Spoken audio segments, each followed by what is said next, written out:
პატარა ფერია. ძალიან დიდი ხნის წინ ერთ შორეულ ქვეყანაში ცხოვრობდნენ მეფე და დედოფალი, რომელთაც ერთადერთი ვაჟი ჰყავდათ. როდესაც უფლისწულს 18 წელი შეუსრულდა, მეფე დედოფალმა ამ დღის აღსანიშნავად სასახლეში დიდი მეჯლისი გამართა. მსახურებმა თითოეულ დარბაზში ათასობით სანთელი აანთეს და ოქრო ვერცხლითა და ძვირფასი ქვებით მორთეს. მთელი სამეფოდან მოიწვიეს ყველაზე დიდგვაროვანი და მდიდარი სტუმრები. ერთი მეორეზე ლამაზი გოგონები არ სცილდებოდნენ უფლისწულს. როდესაც მოგვიანებით სტუმრებმა დაშლა დაიწყეს, უფლისწულს არ მოეწონა, რომ დღესასწაული დასრულდა და მოიწყინა.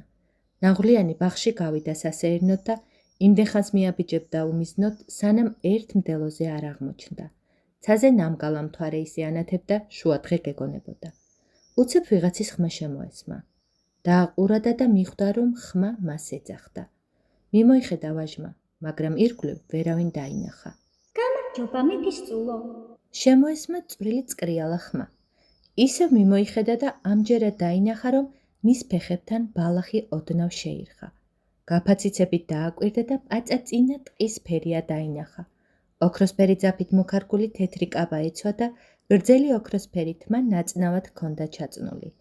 თავს ცი და გვირგვინი უმშვენებდა. ჩემო ძვირფასო მეფისწულო, უთხრა ფერიამ. მეც ვიყავი მეჯლისზე მოწვეული, მაგრამ სხვებთან ერთად ვერ ვიმხიარულე, რადგან ასეთი პატარა ვარ. ამიტომ ამ დელოზე მოვედი, რომ დაბადების დღე მოგილოცო.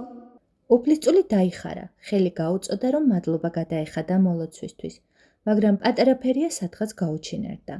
მხოლოდ მისი პატარა ხელთათმანი დარჩა ბალახზე. იმდენად ციცქნა, რომ უფლისწულს ნეკა თითზეც არ ჩამოეტია. დიდხანს ეძება ვაჟმა ფერია, არაერთხელ შემოიარა მთელი მდელო და ყოლა ბალახის ღერს ყურადღებით ათვალიერებდა, მაგრამ მისი კვალი ვერსად ნახა. სევდიანი დაბრუნდა სახლში. შეხვედრის შესახებ არავის უამბო მაინც არ დამიჯერებენო და გოგონას ხელთათმანი გულის ჯიბეში სათუთად შეინახა. მეორე დღეს, როგორც კი მთვარემ ისევ გამოანათა, უფლისწული იმავე მდელოზე წავიდა ფერიას საძებნელად. ხმამაღლა და ალირსიანად მოუხმობდა პატარა ფერიას, მაგრამ ის არსად ჩანდა.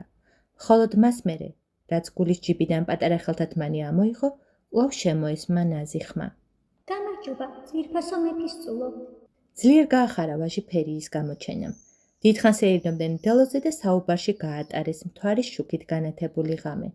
როდესაც დამშვიდობების დრო მოვიდა, უფლისწულმა ჯიბიდან ხელთათმანი ამოიღო და გაუწოდა, მაგრამ გოგონას ის ხელზე აღარ მოერგო. პატარა ფერია თითქოს ერთ დღეში გაზრდილიყო. მას მერე ყოველ საღამოს ხვდებოდნენ მთვარის შუქზე. დიდხანს ეირნობდნენ და ტკბილად საუბრობდნენ. დღის მანძილზე ვაჟი მოწყენილი დადიოდა და ერთი სული ჰქონდა, როდის მოვიდოდა საღამო, რომ კვლავ ენახა თავისი პატარა ფერია. დღითი დღე უფრო და უფრო უყვარდებოდა უფლისწულს ფერია და დღითი დღე იზრდებოდა ციცქნა ფერიაც.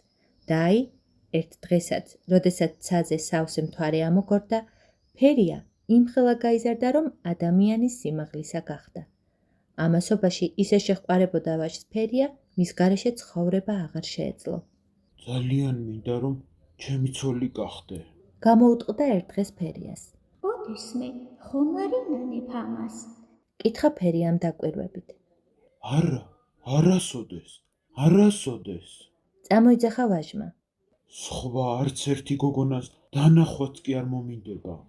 მაშ კარგი, სიხარულით ვიქნები შენი ცოლი, ჩემო ძვირფასო უფლისწულო. უთხრა ფერიამ. მაგრამ კარგად დაიმახსოვრე, რაც მითხარი და არასდროს მომატყუო. ხელმწიფესა და დედოფალს არ ესიამოვნათ, როდესაც შეიტყვეს, რომ მათი ერთადერთი ვაჟი ყოველთვის უცნობ გოგონაზე აპირებდა დაქორწინებას, მაგრამ მეფისწულმა არავის მოსმენა არ ისურვა. მტკიცედ გადაეწყვიტა თავის შეყვარებულზე ქორწინება. სამ დღეში დიდი და ლამაზი ქორწილი გადაიხადეს. ფერია ისეთი თავაზიანი, კეთილი და მზრუნველი იყო ადამიანების მიმართ, რომ ბოლოს და ბოლოს ყველამ ძალიან შეიყვარა.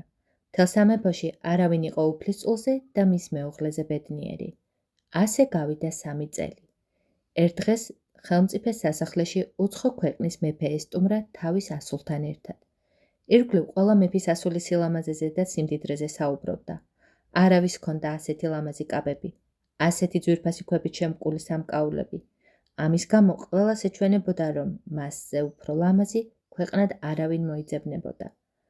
უფლისწული მთელი საღამო გვერდიდან არ სცილდებოდა სტუმარ მეფის ასულს და უცებ მიხვდა, რომ სიამოვნებდა, როდესაც დედმამის გადაჩურჩულება გაიგონა. აი, ვინ იქნებოდა შესაფერი სიქმარი ასეთი მზეთუ ნახავისთვის. პატარა ფერიამ კი მთელი ის საღამო მარტომ გაატარა. სტუმრები რომ დაიჩალნენ, უფლისწული და მისი ცოლი ბაღში სუფთა ჰაერზე გავიდნენ, მაგრამ რამდენიმე ნაბიჯი რომ გადადგა, გოგონა თავისი კაბის კიდეში აიბლანდა და ფეხი წამოჰკრა. მგონი ეს კაბა დამიგრძელდა. თქვა მან ფრთხილად. მაგრამ მეფის ვაჟს არ გაუგონია. ფიქრებში იყო გართული. მომავალ დღეს დაგეგმილ ნადირობაზე ფიქრობდა. კიდევ რამდენიმე ნაბიჯი გაიარეს და ფერიამ ისევ წაიბორძიკა. კილაღამ ფეხსაცმელი დავკარგე. თქვა შეწუხებულმა ფერიამ.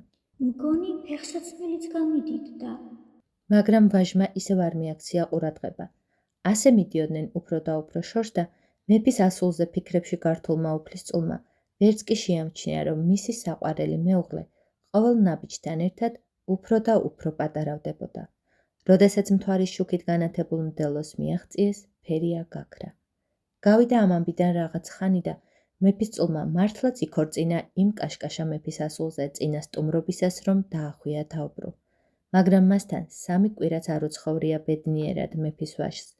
ახალგაზრდა ქალი იმდენად ჭირვეული ხასიათის აღმოჩნდა, რომ საერთო ენას ვერავინ პოულობდა მასთან. ვაჟის დედმამა მოიძულა და სასახლიდან პატარა საზაფხულო სახლში გაასახლებინა. მუდამ ისეთი მოთხოვნები ჰქონდა, რასაც მთელ სამყაროში ვერავინ შეუსრულებდა და როდესაც ქმარი რომელიმე ასეთ სურვილზე უარს ეტყოდა, მორთავდა ხოლმე ტირილს და იწყებდა ფეხების ბაკუნს, რაც ხელში მოხვდებოდა ყველაფერს ძირს ყრიდა ან ქმარს ესროდა. გაახსენდა პატარა ფერიას სითბოდა სიკეთე მეფისწულს და მალევე მიხვდა, რამხელა ბედნიერება დაკარგა თავისი უგუნურებით. სასახლე მიატოვა და საცხოვრებლად მდელოსთან ახლოს პატარა სახლში გადავიდა. ყოველ ჯერზე, როდესაც უფლისწული ცაზე ნახევარ მთვარეს ხედავდა, პაწია ხელთათ მას იღებდა, მდელოზე გადიოდა და თავის პატარა ფერიას უხმობდა, მაგრამ პასუხს არავინ სცემდა. ასე გავიდა ბევრი წელი ძებნასა და ლოდინში. დაბერდა უფლისწული, გაჭაღარავდა, მაგრამ მაინც ჯიუტად დადიოდა ზღაპრულ მდელოზე და დაეძებდა თავის ფერიას. მაგრამ პატარა ფერია მასთან აღარასოდეს დაბრუნებულა.